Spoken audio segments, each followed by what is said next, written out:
So hey guys, this is Santon again back with another video, and today I have with me the Xolo 1HD, and I'm gonna just give my final impression on this device and make a full review of this device. And this review won't be so long because this device is a budget device, so I will talk the pros and the cons of this device and let you guys know whether the phone is worth 4,777 rupees or not. So let's get started without any further ado. So first of the thing is how the phone feels in your hand. The phone feels pretty light and pretty comfortable in your hand, though the plastic used on this phone is really cheap quality, but it is good to hold. For a sub 5,000 rupees phone, it's a good. Second thing, the display quality. The display quality is kind of bearable. You can live with the display. It's not bad, but it's not that sharp also. I'm used to 1080p displays, so in front of them, this is not the good display. But under 5,000 rupees, it's a good display. The camera quality is decent. The back camera is quite good actually. It's quite decent camera, but for the front facing camera, I won't say that it's a good camera. The front facing camera is not even worthy. Even the front facing flash is just a gimmick. It won't light up your face at all. The back facing camera is good under good lighting condition, but the low lighting performance is just rubbish.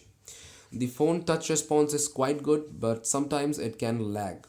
The processor is 1.3 gigahertz, so it can run daily tasks very smoothly. But whenever you run more than 5 or 7 apps in the background and use some WhatsApp messaging, whether when you are playing some game, those time it will not hold up well, and it will show some throttling, and you will see some lag on this phone as well. But as this one targeting to the emerging market and sub 5,000 rupees phone, so the guys who purchase this phone will not play that kind of heavy games or heavy multitasking, for instance. So it's not a big deal. The buttons are tactile, but they feel cheap. The whole plastic build is feel cheap. The headphone output of the headphone jack is not that good. I will recommend you to not use the supplied earphones and use some good quality Panasonic or Audio Technica earphones.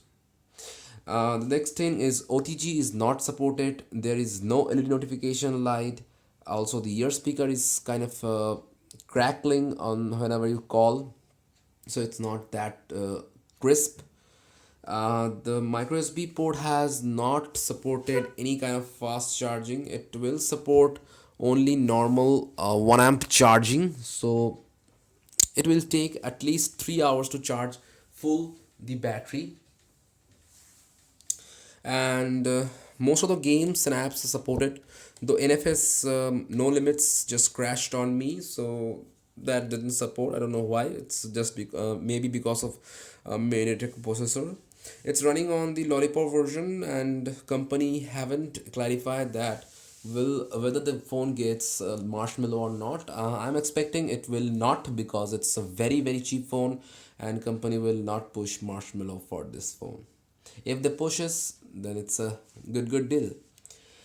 And now the last question is whether you should buy this phone or not. Before that, let me show you the Antutu benchmark scores. I have ran the Antutu benchmark on this phone, and as you can see, I got to 2000 sorry to 23,836. It's not that good. If you see the ranking, it's ranked actually uh, ranked below K3 Note, uh, actually a lot below than Vivo X5 and OnePlus 2, G4, whatever, any flagships, even the LTV 1S, which I have just reviewed. So the info, if you can see, it's lying on 5.1. The CPU is MT6580 Mali 400 MP GPU, which is very old. The display is 720p, but the quality is not that great. It's not an IPS grade screen. And the back camera is 8 megapixel. decent in good lighting condition, but not that great. Internal storage is very limited. It has only available 5.2 gigs, 5.02 gigs. So you have to be careful on that. Yeah, it can be expanded by micro SD card, and some part of the apps can be installed in the micro SD card, but it's not that convenient. The CPU is good, but whenever you push it, it will hang. The battery life is quite decent. The standby battery life is days, because I have put this phone on my desk for days and days.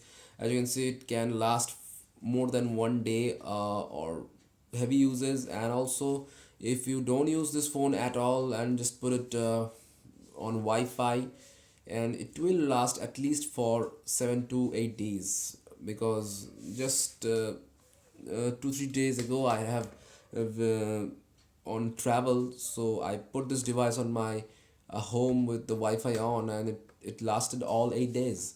So it's a good standby phone.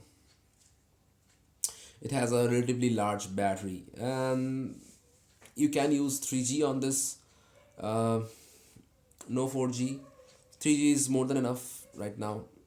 The micro SD card is supported, so you can use micro SD cards and expand your storage and load views, video, music, and even games. So whether you should buy or not, yeah, you should buy, because it's a sub 5,000 rupees phone. Even it's sub 4,800 rupees phone, so it's a really cheap phone, and you're getting a 720p display, a good camera, a good performance, and a really good size display, good feeling in your hand, and kind of good phone, because in past we haven't seen this kind of device a lot. There is good device under 6,000 or 7,000 rupees from Xiaomi, Lenovo, and other companies, but under 5,000 rupees it's really a really tough bargain. So if you want to buy and your budget is sub 5,000, I will definitely recommend it. But I will also recommend it that you should increase your budget 1,000 or 2,000 more and buy Redmi 2 instead of this Xolo One HD. That's my honest opinion. So thank you guys for your support, and I'll make a lot of videos for other phones. And if you have any questions, queries, please do let me know in the comment section, and subscribe to my channel for more videos like this. Thank you guys, and I'll hope to see you in my next video. Peace.